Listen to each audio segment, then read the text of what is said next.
প্রিয় শিক্ষার্থীবৃন্দু, বরাবরের মতো আমি মোহাম্মদ আবুল কালাম স্বাগত জানাচ্ছি তোমাদের পদার্থবিজ্ঞানের ক্লাসে। তো ভিডিওর শুরুতে আমাদের কিছু আনুষ্ঠানিকতা সেরে নিতে হয়। কিছু কৃতজ্ঞতাবোধ, কিছু প্রাতিষ্ঠানিক কাজ। তো আশা করি এই এক মিনিট দেড়েক তোমরা একটু ধৈর্য করে দেখবা, এরপরে আমাদের মূল ক্লাস শুরু হবে।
প্রিয় শিক্ষার্থীবৃন্দু, আমরা পড়ছিলাম ভেক্টর। আজকে আমরা পড়ব এক, দুটি ভেক্টর রাশির যোগ; দুই, দুটি ভেক্টর রাশির বিয়োগ; তিন, ভেক্টর রাশির যোগের ত্রিভুজ সূত্র; চার, ভেক্টর রাশির যোগের বিনিময় সূত্র;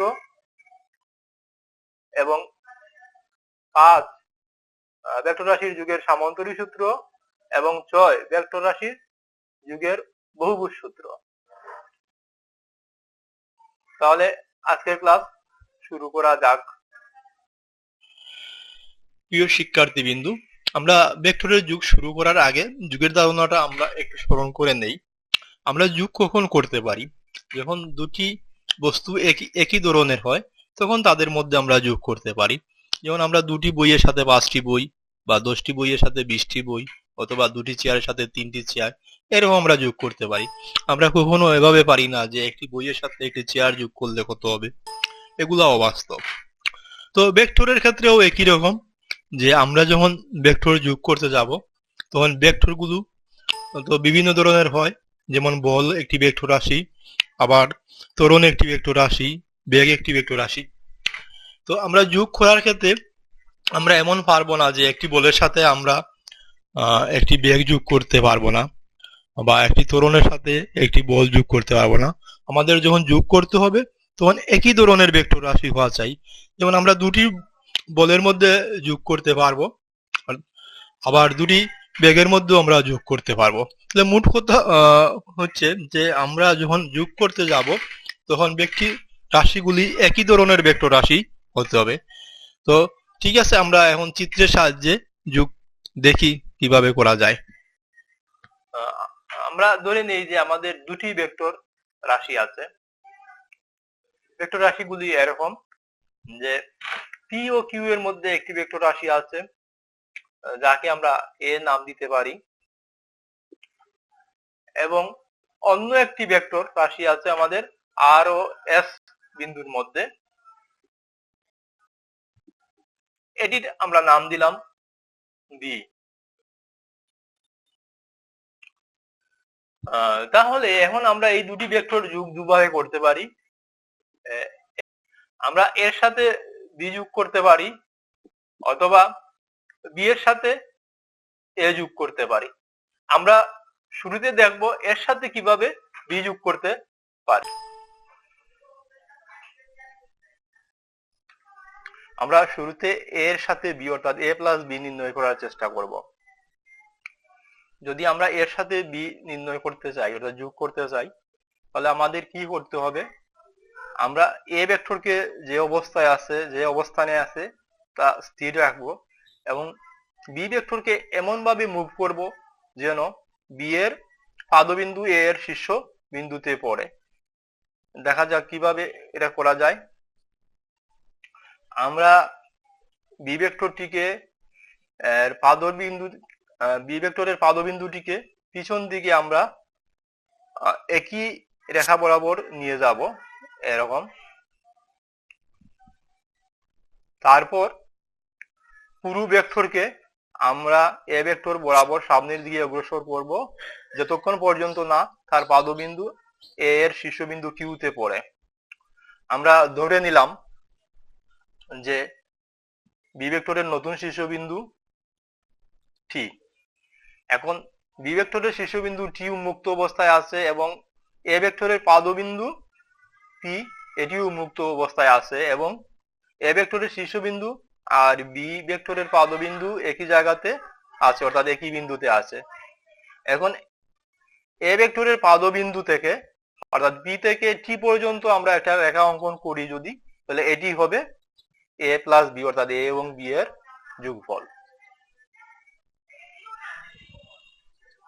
ঠিক আছে শিক্ষার্থীবৃন্দ, আবার আমি বলছি, আমাদের যে ভেক্টরটি যোগ করতে হবে সেটিকে আমরা অবস্থান পরিবর্তন করে যেটার সাথে যোগ করতে হবে তার শীর্ষবিন্দুতে এমনভাবে নিয়ে বসাবো যেন দ্বিতীয় ভেক্টরটির পাদবিন্দু এর শীর্ষবিন্দুতে পড়ে এবং দুটি উন্মুক্ত বিন্দু অর্থাৎ একটির পাদবিন্দু এবং অন্যটির শীর্ষবিন্দু এই দুটি আমরা যোগ করব, যে রেখাটি হবে সেটি ভেক্টর দুটির লব্ধি।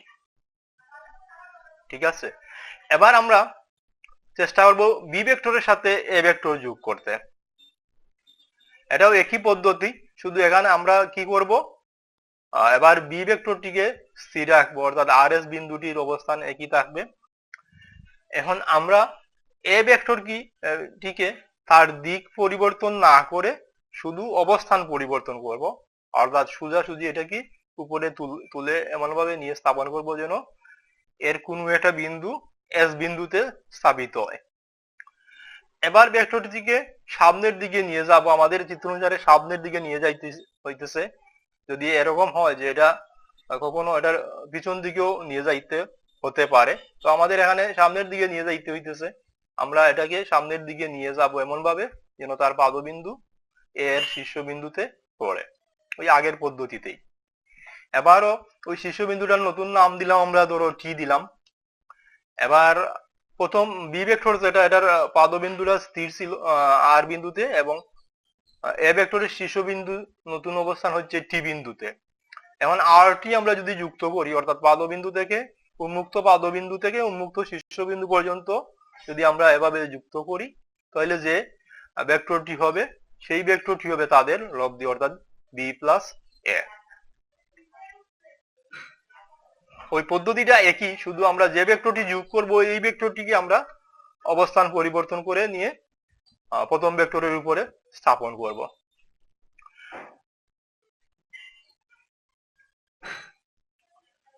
এবার এই ভেক্টর গুলো আমরা বিয়োগ করার চেষ্টা করব।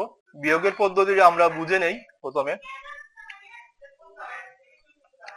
দুটি ভেক্টরের বিয়োগ, ধরো আমাদের আগের মতো একটি ভেক্টর আছে পি কিউ বিন্দুতে, এটি এ, এবং অন্য একটি ভেক্টর আর এস, এটি বি ভেক্টর। এখন যদি আমরা বিয়োগ দুভাবে করতে পারি, একটি হচ্ছে এ থেকে আমরা বি বিয়োগ করতে পারি, অন্যটি হচ্ছে বি থেকে এ বিয়োগ করতে পারি। তো আমরা এ থেকে বি বিয়োগ করার পদ্ধতিটা একটু দেখি।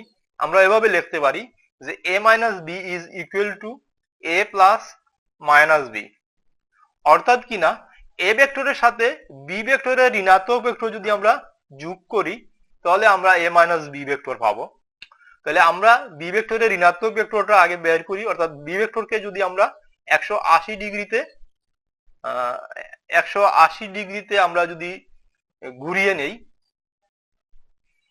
অর্থাৎ তার দিকটা ঠিক উল্টো করে দেই, তাহলে এই মাইনাস বি ভেক্টরটা পাবো। আমরা গত ক্লাসে এই নিয়ে আলোচনা করছিলাম। তো আমরা এই কাজটা করি, অর্থাৎ বি ভেক্টরকে আমরা পুরোটা উল্টে দিলাম, 180 ডিগ্রি ঘুরে নিলাম, তাহলে যে নতুন ভেক্টরটি হলো সেটি হলো মাইনাস বি ভেক্টর।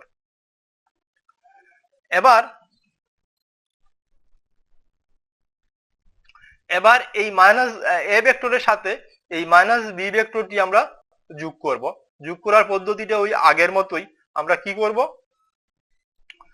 আমরা মাইনাস বি ভেক্টর যেটা আছে অর্থাৎ বি ভেক্টরের ঋণাত্মক ভেক্টর, এটি আমাদের চিত্র অনুসারে পিছন দিকে নিয়ে যেতে হবে এমন ভাবে যেন এ ভেক্টরের উপরে তার এ ভেক্টরের কোনো বিন্দুতে এর পাদবিন্দু অবস্থান নেই। তা আমরা এভাবে নিতে পারি।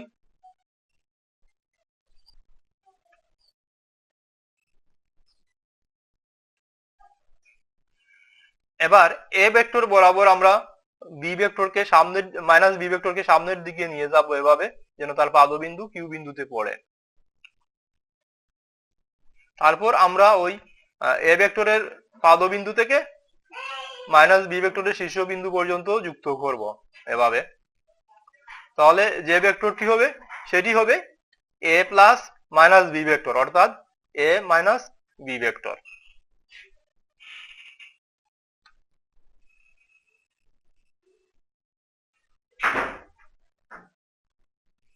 প্রিয় শিক্ষার্থী বিন্দু, আমি পুরো পদ্ধতিটা আবার বলছি। আমরা যদি এর সাথে বি ভেক্টর এ থেকে বি ভেক্টর বিয়োগ করতে চাই তাহলে আমাদের এ ভেক্টরের সাথে বি এর বিয়োগ জিনিস। আচ্ছা, তো ঋণাত্মক ভেক্টর আমাদের যোগ করতে হবে। তো যোগের পদ্ধতিটা আগের মতোই। আমাদের মাইনাস বি ভেক্টর বাইর করতে হলে কি করতে হবে? বি ভেক্টরকে 180 ডিগ্রি ঘুরে নিতে হবে। আর আমরা যদি পদ্ধতিটা এভাবে দেখি যে আমরা বি ভেক্টরটিকে আমরা এভাবে ঘুরে 180 ডিগ্রি ঘুরিয়ে নিলাম অর্থাৎ ঠিক তার দিকটা বিপরীত দিকে নিয়ে গেলাম। তারপর আমরা বি ভেক্টরকে মাইনাস বি ভেক্টরকে পিছনের দিকে এমন ভাবে নিয়ে গেলাম যেন এর পাদবিন্দু এ ভেক্টরের কোনো বিন্দুতে বা এর বর্ধিত অংশের উপরে পড়ে। এবার আমরা এই মাইনাস বি ভেক্টরকে সামনে অথবা পিছনে নিয়ে যেতে হবে। এখন আমাদের এখানে চিত্র অনুসারে এটাকে সামনের দিকে নিয়ে গেলেই চলবে। তো আমরা সামনের দিকে নিয়ে গেলাম, তার পাদবিন্দু এ ভেক্টরের শীর্ষবিন্দুতে পড়লো। এবার আমরা এ ভেক্টরের পাদবিন্দু থেকে মাইনাস বি ভেক্টরের শীর্ষবিন্দু পর্যন্ত যুক্ত করলাম। তাহলে যে ভেক্টরটি হলো সহজ কথায় এর সাথে মাইনাস বি যুক্ত হলো বা যোগ হলো, অর্থাৎ এটাকে বলতে পারি আমরা এ প্লাস মাইনাস বি অর্থাৎ এ মাইনাস বি। তো বিষয়টা একই, অর্থাৎ যোগ এবং বিয়োগ একই বিষয়। শিক্ষার্থী বিন্দু, এবার আমরা বি থেকে এ বিয়োগ করার চেষ্টা করব। অর্থাৎ এবার আমরা বি ভেক্টর থেকে এ ভেক্টর বিয়োগ করার চেষ্টা করব। তাহলে পদ্ধতিটা একই। আমরা যদি লিখি A minus B minus A, তাহলে এটাকে এভাবে লেখা যায় B minus A is equal to B plus minus A. অর্থাৎ এবার আমরা কি করব? বি ভেক্টরের সাথে এ ভেক্টরের বিপরীত ভেক্টর আমরা যোগ করব।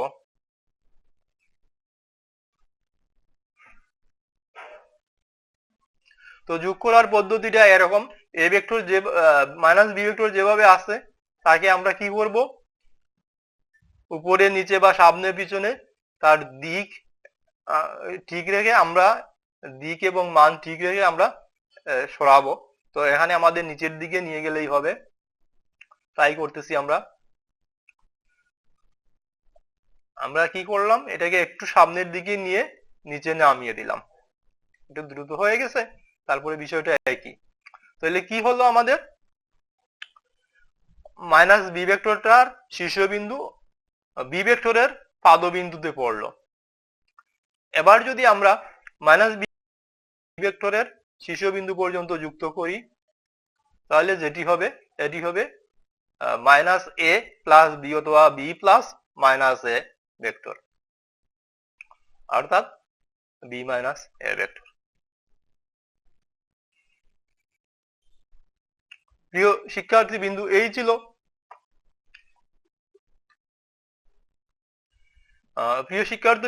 এই ছিল মানে যোগ এবং বিয়োগের কৌশল।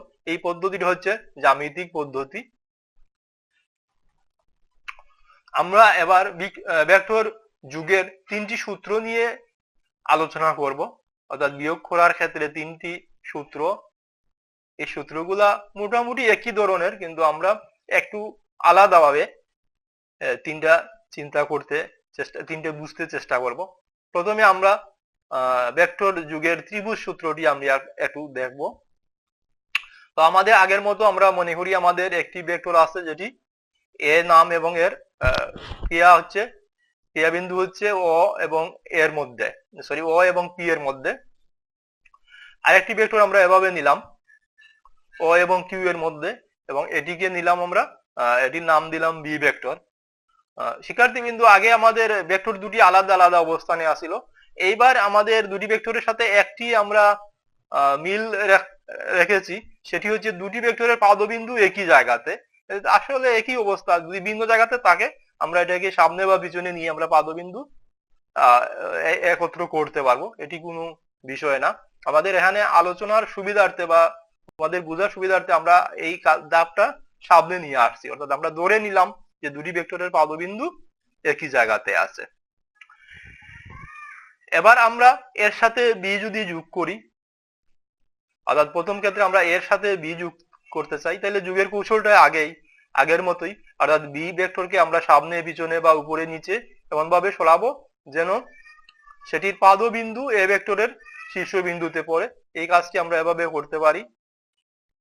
অর্থাৎ এবার যেহেতু দুটি পাদবিন্দু একই জায়গাতে আসিল, তাহলে সামনের দিকে নিয়ে গেলেই আমাদের কাজটা হয়ে গেল। এবার আমরা যদি ও আর যোগ করি, তাহলেই এ এবং বি এর যোগ হলো, অর্থাৎ এ প্লাস বি হলো।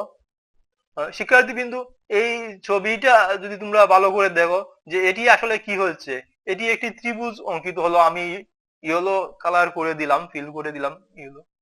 তাহলে দেখা গেল যে এমন ভাবে যদি হয় যে কোন ত্রিভুজের দুটি সন্নিহিত বাহু বরাবর দুটি ভেক্টর ক্রিয়া করে একই ক্রমে, অবশ্যই, যে এখানে দেখো ও পি আর একটি ত্রিভুজ অঙ্কিত হলো। এই ত্রিভুজের অপি বাহু বরাবর একটি ভেক্টর এ এবং পিবি বরাবর অন্য একটি ভেক্টর বি ক্রিয়া করলে তাদের লব্ধি হচ্ছে ত্রিভুজের তৃতীয় বাহু বরাবর, অর্থাৎ ও আর বরাবর। তো এটি আসলে আমাদের ভেক্টরের ত্রিভুজ সূত্র।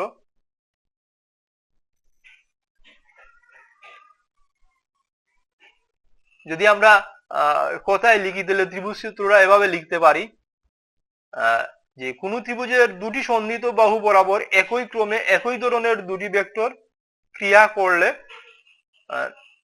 ত্রিভুজটির তৃতীয় বাহু বিপরীত ক্রমে ভেক্টর দুটির লব্ধির মান ও দিক নির্দেশ করে। এটি হচ্ছে আমাদের ভেক্টরের ত্রিভুজ সূত্র।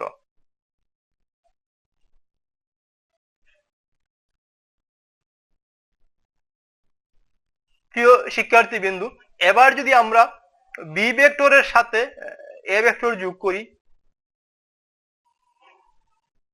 তাহলে কি হবে দেখি আমরা। কৌশলটা একই, অর্থাৎ আমরা এ ভেক্টরটাকে এমন ভাবে তার অবস্থান পরিবর্তন করলাম যেন তার নতুন অবস্থানে পাদবিন্দুটি বি ভেক্টরের শীর্ষবিন্দুতে পড়ে, এবং আমরা বি ভেক্টরের পাদবিন্দু থেকে এ ভেক্টরের শীর্ষবিন্দু যুক্ত করলে বা একটা রেখা অঙ্কন করলে এটি হবে বি প্লাস এ। এটা আমরা আগেও দেখেছি যুগের সময়। এবার যদি একই সাথে আমরা এ এবং বি এর সাথে বি এবং বি এর সাথে এ যোগ করি, তাহলে দেখো কি হয়। আমরা যদি এখন এর সাথে বি যোগ করি, অর্থাৎ আগে যেটা করেছিলাম এটা ছিল এরকম,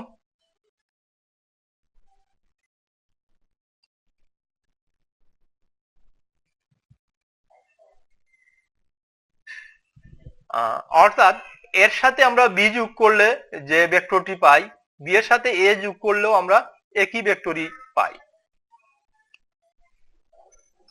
তাহলে প্রিয় শিক্ষার্থী বিন্দু, আমরা কি একথা বলতে পারি না যে A plus B is equal to B plus এ?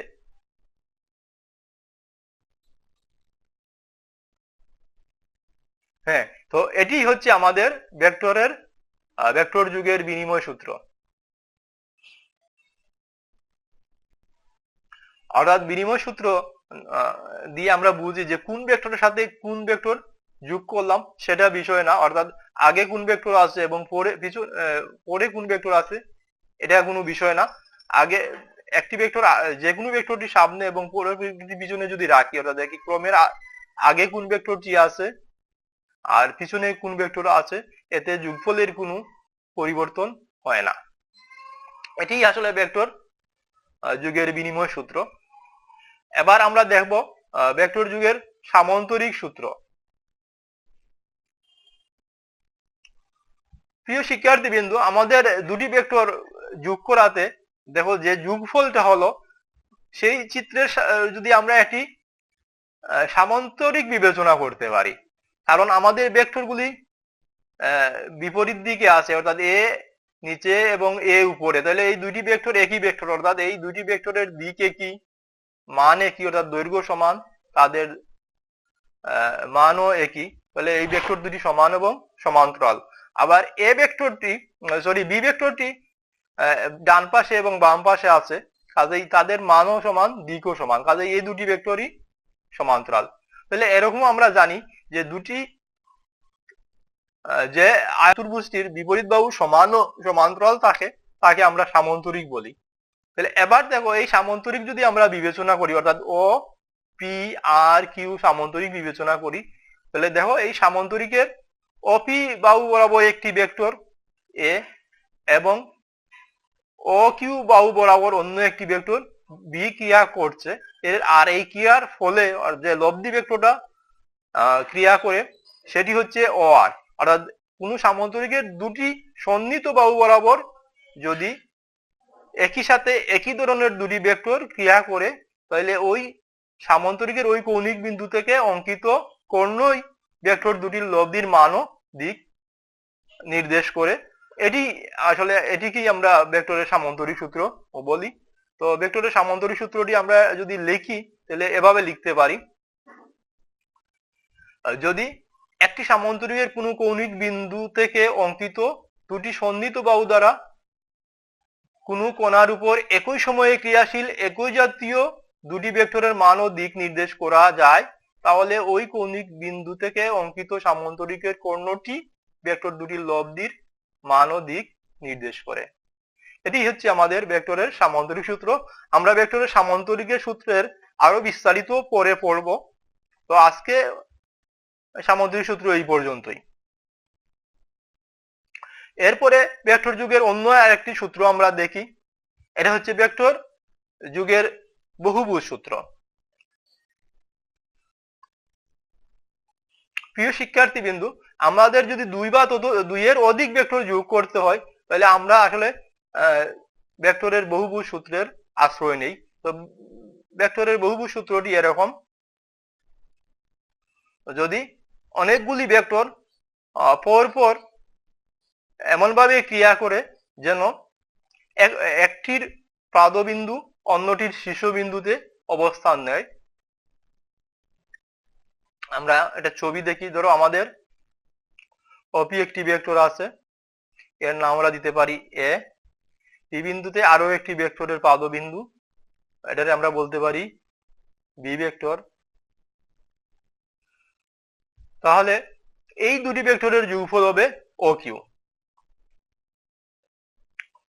এবার যদি ও কিউ ভেক্টরে বি ভেক্টরের শীর্ষবিন্দুতে তৃতীয় কোনো ভেক্টরের পাদবিন্দু অবস্থান করে, অর্থাৎ এই ধরো অন্য একটি ভেক্টর সি, তার পাদবিন্দু বি ভেক্টরের শীর্ষবিন্দুতে, তাহলে এবার এ প্লাস বি প্লাস সি অর্থাৎ তিনটি ভেক্টর যদি আমরা যোগ করি, তাহলে এই যোগফলটা আমরা লিখতে পারি যে এ প্লাস বি ভেক্টরের যোগফল এ প্লাস সি ভেক্টরের যোগ। তাহলে এই যোগটি হবে এরকম, এটি ত্রিভুজ সূত্র। দেখো আমরা যদি লিখি তাহলে এভাবে বোঝার সুবিধার্থে আমরা এভাবে দেখো ত্রিভুজটা এরকম হয়। আচ্ছা, এরপর যদি সি ভেক্টরের শীর্ষবিন্দুতে অন্য একটি ভেক্টর থাকে, ধরো আমরা তার নাম দিলাম ডি, তাহলে এবার যদি আমরা A vector, B vector, C vector এবং ডি ভেক্টর যোগ করতে চাই, তাহলে এই যোগটা এভাবে না করে আমরা যদি ও আর ভেক্টর অর্থাৎ A plus B plus C vector যেটা, এটার সাথে আমরা ডি ভেক্টর যোগ করি তাহলে হয়। তাহলে আমরা এভাবে চিন্তা করতে পারি,